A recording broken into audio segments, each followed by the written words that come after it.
जय श्री राम। नमो नारायण। हर हर महादेव। वैशाख मास का महात्म। स्कंद पुराण 10वां अध्याय।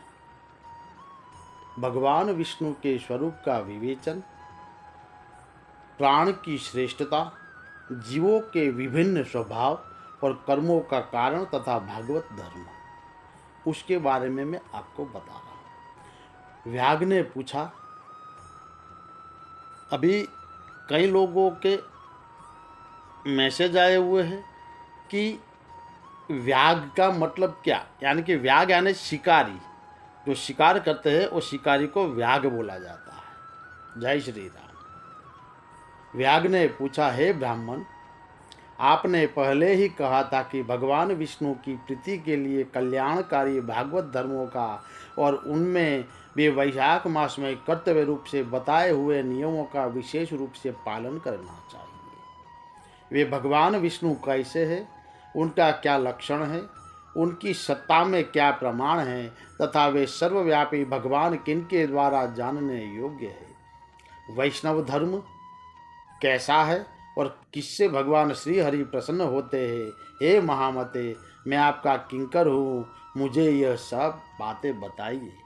व्याग के इस प्रकार पूछने पर श्री शंख मुनि ने उन्हें रोग शोक से रहित संपूर्ण जगत के स्वामी भगवान नारायण को प्रणाम करके कहा, हे व्याग, भगवान विष्णु का स्वरूप कैसा है यह सुनो। भगवान समस्त शक्तियों के आश्रय, संपूर्ण गुणों की निधि तथा सबके ईश्वर बताए गए हैं। वे निर्गुण, निष्कल तथा अनंत है। स्वत चित और आनंद यही उनका स्वरूप है। यह जो आखिरी चराचर जगत है, अपने अधीश्वर और आश्रय के साथ नियत रूप से जिसके वश में स्थित है, जिससे इसकी उत्पत्ति, पालन, संहार, पुनरावृत्ति तथा नियम आदि होते हैं।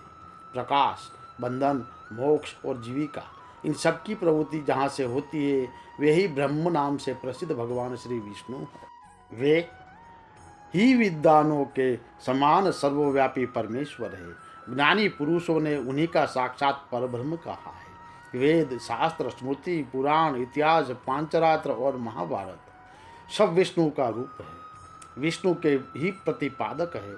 उन्हीं के द्वारा श्री महाविष्णु जानने योग्य है।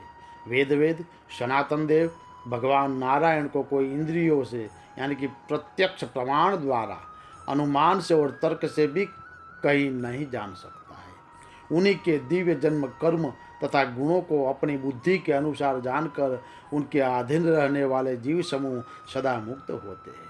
यह संपूर्ण जगत प्राण से उत्पन्न हुआ है, प्राण स्वरूप है, प्राण रूपी सूत्र में पिरोया हुआ है तथा प्राण से ही चेष्टा करता है। सबका आधारभूत यह सूत्र प्राण ही विष्णु है, ऐसा विद्वान पुरुष कहते हैं। व्याग ने पूछा, हे ब्राह्मण, जीवों में यह सूत्रात्मा प्राण सबसे श्रेष्ठ किस प्रकार है। शंख ने कहा, हे व्याग, पूर्व काल में सनातन देव भगवान नारायण ने ब्रह्मा आदि देवताओं को सृष्टि करके कहा, देवताओं, मैं तुम्हारे सम्राट के पद पर श्री ब्रह्मा जी की स्थापना करता हूँ। यही तुम सबके स्वामी हैं। अब तुम लोगों में जो सबसे अधिक शक्तिशाली हो, उसे तुम स्वयं ही युवराज के पद पर प्रतिष्ठित करो। भगवान के इस प्रकार कहने पर इंद्र आदि सब देवता आपस में विवाद करते हुए कहने लगे, मैं युवराज होऊंगा, मैं होऊंगा। किसी ने सूर्य को श्रेष्ठ बताया और किसी ने इंद्र को। किन्हीं की दृष्टि में कामदेव ही सबसे श्रेष्ठ है। कुछ लोगों मौन रहे।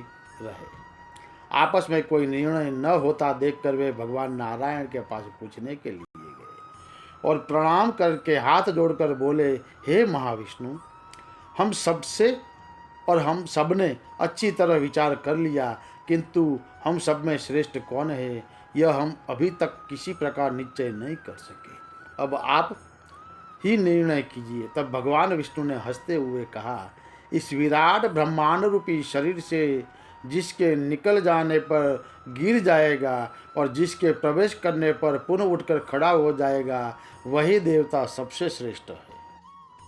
भगवान के ऐसा कहने पर सब देवताओं ने कहा, अच्छा है, ऐसा ही हो।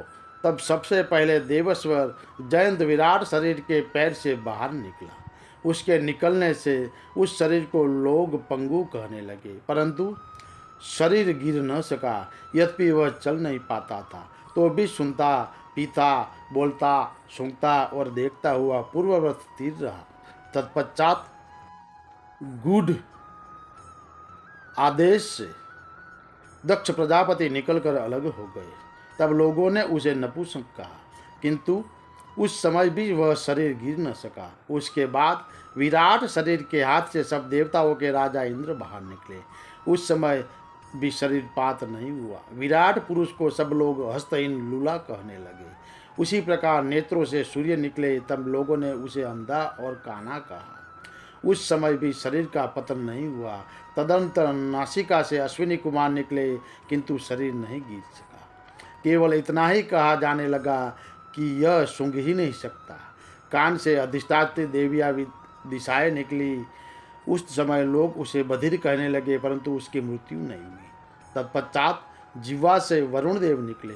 तब लोगों ने यही कहा कि यह पुरुष रस का अनुभव नहीं कर सकता, किंतु देहपात नहीं हुआ। तदनंतर वाक इंद्रिय से उसके स्वामी अग्निदेव निकले। उस समय उसे गूंगा कहा गया, किंतु शरीर नहीं गिरा। फिर अंतकरण से बौद्ध स्वरूप रुद्र देवता अलग हो गए। उस दशा में लोगों ने उसे जड़ कहा, किंतु शरीरपात नहीं हुआ। सबके अंत में शरीर से प्राण निकला। तब लोगों ने उसे मरा हुआ बतलाया। इससे देवताओं के मन में बड़ा विस्मय हुआ। वे बोले, हम लोगों में से जो भी इस शरीर में प्रवेश करके इसे पूर्ववत उठा देगा, जीवित कर देगा, वही युवराज होगा। ऐसी प्रतिज्ञा करके सब क्रमश उस शरीर में प्रवेश करने लगे। जयंत ने पैरों में प्रवेश किया, किंतु वह उठ नहीं सका। प्रजापति दक्ष ने गूढ़ इंद्रियों में प्रवेश किया, फिर भी शरीर नहीं उठा। इंद्र ने हाथ में, सूर्य ने नेत्रों में, दिशाओं ने कान में, वरुण देव ने जिह्वा में, अश्विनी कुमार ने नासिका में, अग्नि ने वाक इंद्रिय में तथा रुद्र ने अंतकरण में प्रवेश किया, किंतु वह शरीर नहीं उठा। सबके अंत में प्राण ने प्रवेश किया। तब वह शरीर उठकर खड़ा हो गया। तब देवताओं ने प्राण को ही सब देवताओं में श्रेष्ठ निश्चित कर दिया। बोलो श्री विष्णु भगवान की जय। बल, ज्ञान, धैर्य, वैराग्य और जीवन शक्ति में प्राण को ही सर्वाधिक मानकर देवताओं ने उसी को युवराज पद पर अभिषेक किया। उस उत्कृष्ट स्थिति के कारण प्राण को उकत कहा गया है। अतः समस्त चराचर जगत प्राणात्मक है। जगदीश्वर प्राण अपने पूर्ण एवं बलशाली अंशों द्वारा सर्वत्र परिपूर्ण है। प्राणहीन जगत का अस्तित्व नहीं है। प्राणहीन कोई भी वस्तु बुद्धि को नहीं प्राप्त होती। इसीलिए इस जगत में किसी को भी प्राणहीन वस्तु की स्थिति नहीं है। इस कारण प्राण सब जीवों में श्रेष्ठ, सबका अंतरात्मा और सर्वाधिक बलशाली सिद्ध हुआ। इसलिए प्राणोपासक प्राण को ही सर्वश्रेष्ठ कहते हैं। प्राण सर्वदेवात्मक है। सब देवता प्राणोमय है। वह भगवान वासुदेव का अनुगामी तथा सब सदा उन्हीं में स्थित है। मनीषी पुरुष को प्राण को महाविष्णु का बल बतलाते हैं। महाविष्णु के महात्म्य और लक्षण को इस प्रकार जानकर मनुष्य पूर्व बंधन का अनुसरण करने वाले अज्ञानमय लिंग को उसी प्रकार त्याग देता है, जैसे सर्प पुरानी कांचली को लिंग देह का त्याग करके वह परम पुरुष अनामय भगवान नारायण को प्राप्त होता है। जय श्री राम। नमो नारायण। हर हर महादेव। स्कंद पुराण का 10वां अध्याय का ये पहला भाग है। अभी समाप्त करता हूँ। दूसरा भाग दूसरे वीडियो में मैं आपको सुनाऊंगा।